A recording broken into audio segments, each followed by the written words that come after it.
It is my pleasure to introduce our next speaker, Dr. Leonardo Tozzi, a postdoctoral researcher at the PMHW. Dr. Tozzi has played an integral role in the Human Connectome Project, a large multi-site effort to map human-brain connections in health and disease. Here to present. Thank you very much for the very kind introduction. And it is both a pleasure and an honor to be here today presenting at the symposium. Today, I'm going to talk about connectomes and big data and how we use them at the Stanford Center for Precision Mental Health and Wellness. My takeaway message for you today is the following. At the Stanford Center for Precision Mental Health and Wellness, we combine brain connectomes with other big data to improve the diagnosis and treatment of depression. And you can see in this sentence, there's a lot to unpack. So in my presentation, I will walk you through each single aspect of this sentence. First of all, we will define what is a brain connectome. Then I will move on to describe the big data we collect in our center and how we integrate it. And finally, I will give concrete examples of how we use this data to answer clinically relevant questions. So first of all, what is a connectome? And I would like to take a really huge step back, in fact, to the edge of our galaxy. So there are 250 billion stars in the Milky Way, our galaxy, and that's a lot of stars. And to give you a comparison, inside of human brain, we have more than 100 trillion synapses. And so this is orders of magnitude greater than the number of stars we have in our galaxy. And this is what we mean when we say the human connectome, that is the ensemble of brain connections within a human brain. And when I say connections, I'm speaking of primarily two types of connections. We have structural connections, which you can imagine as the physical wires linking together different portions of your brain. And we have functional connections, which means that different parts of the brain work together to achieve the same function. So that's a lot of connections right there. So how do we quantify these connections? In 2009, the NIH launched a very large collaborative project called the Human Connectome Project. And you can think of the Human Connectome Project a bit as a homologous project to the Human Genome Project. The Human Genome Project aimed to quantify the human genome, and the Human Connectome Project aims to quantify the human connectome. And you can see in the map, there are a lot of sites involved in this project, both in the United States and in Europe. And if you look at the leftmost corner of the United States map, there's a little pin in the San Francisco Bay Area, and that is us. So we are a member of the Human Connectome Project, and we focus especially on quantifying human connectomes in anxiety and depression.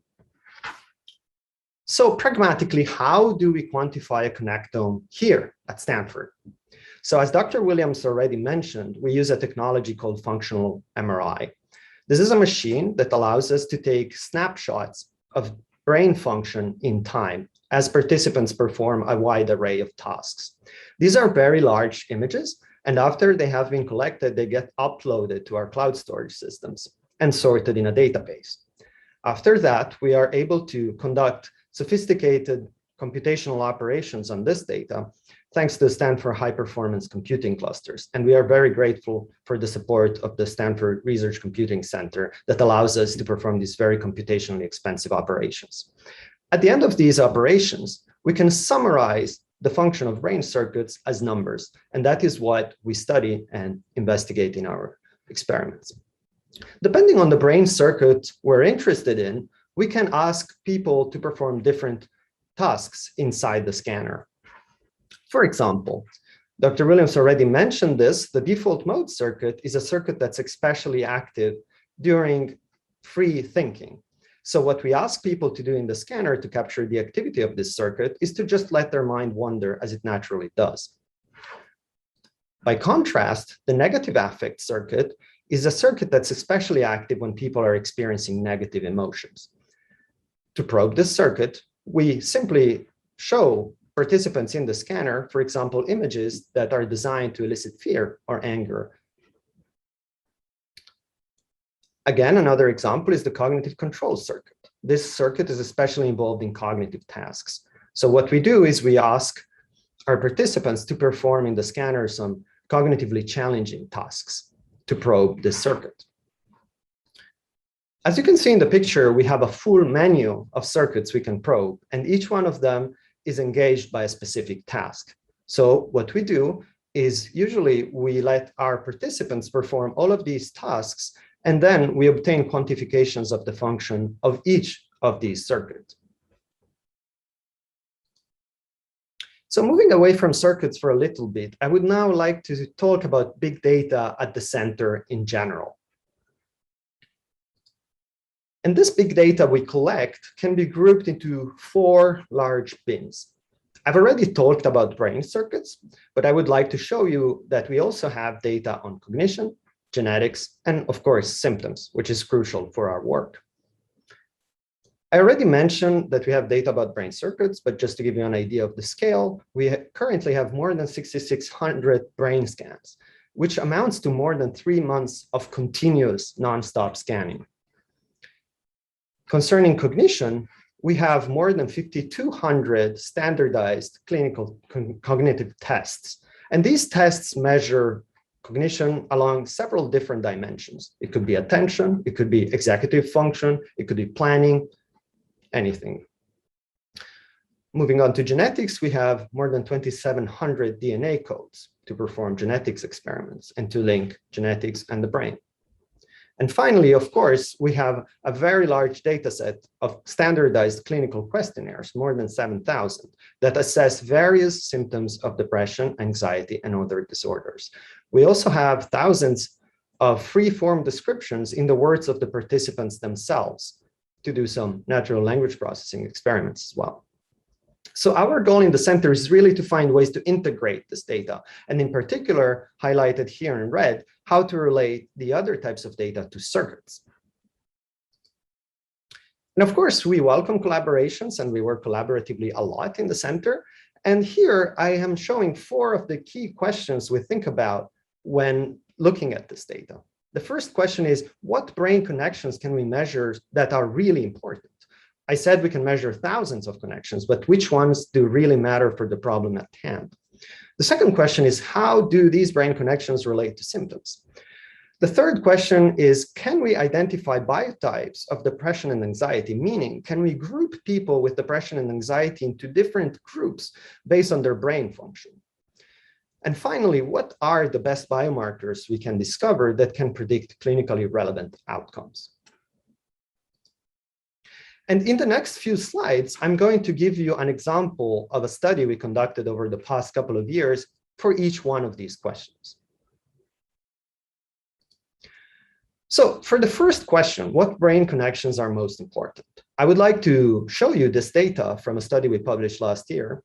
And here we're focusing especially on one very specific question, which is the question of reliability, meaning in a large sample of participants that were scanned at 2 time points, and here we're talking about around 1,000 people, which ones are the brain connections we can measure reliably? And we saw that the cognitive control circuit is extremely reliable. And so we can quantify these connections very precisely. And this makes this circuit a promising candidate for biomarker development. Moving on to the second question, how do circuits relate to symptoms? What I'm showing here are the results of a collaborative study done with the Department of Statistics here at Stanford, in particular, Drs. Trevor Hasty and Elena Tuzzilina. Together with them, we developed a novel algorithm to link, circuit function and symptoms. Thanks to this algorithm, we were able to find that circuit function in the negative affect circuit is correlated with symptoms of depression and anxiety in a large population. To answer the third question, can we identify more biotypes of depression and anxiety? I am showing here some preliminary data of a study that we're currently conducting. In this study, we leveraged a large sample of participants with depression and anxiety. And we probed their circuit function with an array of tasks, as I have shown before. And then we looked at the brain function of these participants and we grouped them into distinct groups based on their circuit dysfunction. And what we found is that we could separate these participants into 3 distinct groups. And now we are currently in the process of analyzing how these groups differ in terms of clinical characteristics and treatment response. Finally, to answer the last question, what are the best biomarkers to predict outcomes? I would like to show you some results of a study we published a year ago now. In this study, we leveraged the data from a clinical trial. In this clinical trial, some depressed participants were treated with antidepressants, and they were scanned before and after their treatment. Also, a group of healthy controlled was scanned before and after a certain time to match the scans that were conducted in the depressed participants. And once again, here we focus really on the cognitive control circuit, and we show that the participants that at baseline had lower cognitive control circuit function and lower mood improved after treatment. And importantly, not only did their symptoms improve to reach the level of healthy individuals, but also their circuit function was restored and increased back to the level of healthy individuals. So this study is an example of how we can link together symptoms, brain circuit function, and clinical outcomes. And Dr. Hack in her presentation is going to focus a lot more on studies like this one.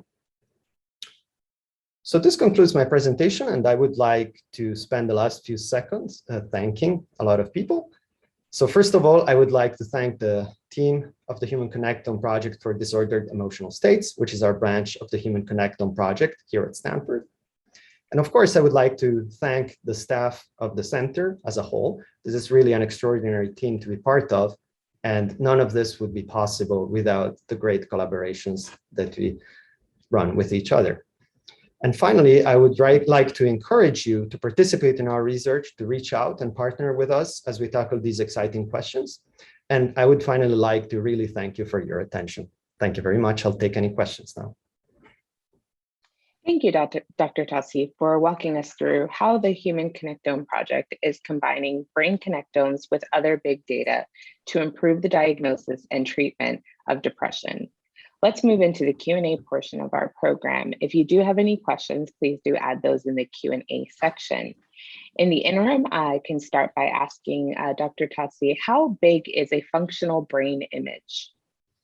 Yes, that's a great question. So functional brain images can be very large.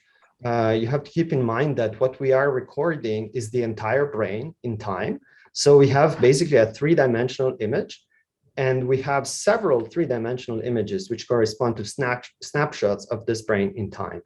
So we can measure the brain with really high precision, meaning that for each brain, we get around 100,000 voxels, which are the equivalent of three-dimensional pixels. So 100,000 numbers, basically, for each snapshot of the brain. So you can think that if you, for example, acquire 100 of these snapshots in time, and usually that's, we would acquire even more than 100, you can see how each image is basically millions of numbers. And so storing these images and, doing computational work with them requires considerable resources in terms of like storage, but also computational power. Fascinating, thank you. We actually have a question in our chat. Hi, Dr. Tozzi. I'm curious, what are some of the biggest challenges when it comes to your research? Thanks. I would say that one of the biggest challenges is the integration of different types of data, as I've shown here. So a lot of our efforts go into thinking about how we can link in a meaningful way these different types of data. Clearly, as we have millions of possible data points to choose from for each of these modalities, right? So we have millions of numbers from the imaging. We have possibly thousands of numbers from the symptoms, thousands from the tests. So a lot of the challenges are into integrating this data. And that's why we are very grateful for all the collaborations we have with statisticians, data scientists, to make sure that the links we find are not spurious and that they can be robust enough that we're confident about them. That's a great question. Thank you very much. Thank you. Our next question from the audience is, are there any cases when symptoms improved, but the circuits don't look improved? If so, how does one interpret that? Thank you. That's really a great question. Thank you for asking that. So the thing we think yes, there are cases like that. So the way we think about it is, Depression is a very heterogeneous bin. Right now, we are assigning the label of depression to a lot of people who might have different dysfunctions in their circuits. So it might be the case that when we look at one circuit and we see like that people improve, but the function in that circuit doesn't change, it might mean that in that particular person, the dysfunction was originating somewhere else in the brain. And so one of the challenges we face now, and that's one of our goals, is to really try and parse, this large population of people with depression into bins where we can really see in each individual which is the brain circuit that is affected, and then deliver a treatment that is targeted to that specific brain circuit. And that's something I think that you will see more about in Dr. Hack's upcoming presentation. Thank you very much for your question. Thank you. We have two more questions. We have time for Yes, these last two. of course. Our next one is, thank you so much for your great presentation. I have a question about the terminology, specifically the term connectome. The suffix "ome" generally describes a more or less permanent set of constituents of a system, considered collectively, and is assumed to be invariant and context independent. Like the base pairs in the genome, would it apply more to the diffusion MRI-based circuits or not fMRI-derived circuits? Thank you. That's a great question, and I'll try to answer it in a shorter time. So you are absolutely right. So we can think of connectomes as coming from different sources, right? You mentioned diffusion, which is what we use to quantify physical connections, but using fMRI, we can quantify functional connections. Some of these connections are very stable, as you mentioned, like the structural connections, but some of those other connections can be also dependent on what the person is doing at the moment. Clearly, when you look at functional MRI, a lot of the function of the brain has to change as the person is, for example, doing a task. And so we still think of those connections as connectomes. And I would say that, connectomes can also change in time if you define them this way. So one of the challenges we tackle, and this was part of the study I've shown here, is like, how can we find the balance between what changes enough to make sure we can interpret what's going on in the brain? Because clearly, if you're engaged in cognitive control, something in your brain is going to change. So, and that's the signal we're interested in, because that's the signal we want to capture. So we want it to change. But how do we make sure that it's not changing so much that it's like unstable and cannot be interpreted as a characteristic of the individual, but just as, random fluctuations? And in this study, for example, we directly tackled this question by finding that the cognitive control circuits is a functional circuit and it does change in time, but within an individual, you can still gather information that's proper of that individual and is not affected by random fluctuations. So it's still a measure of something of the individual, even if it's changing in time. Thank you. We do have a few more questions, but we'll move those to the panel discussion later this morning. Thank you, Dr. Tozzi. Thank you very much.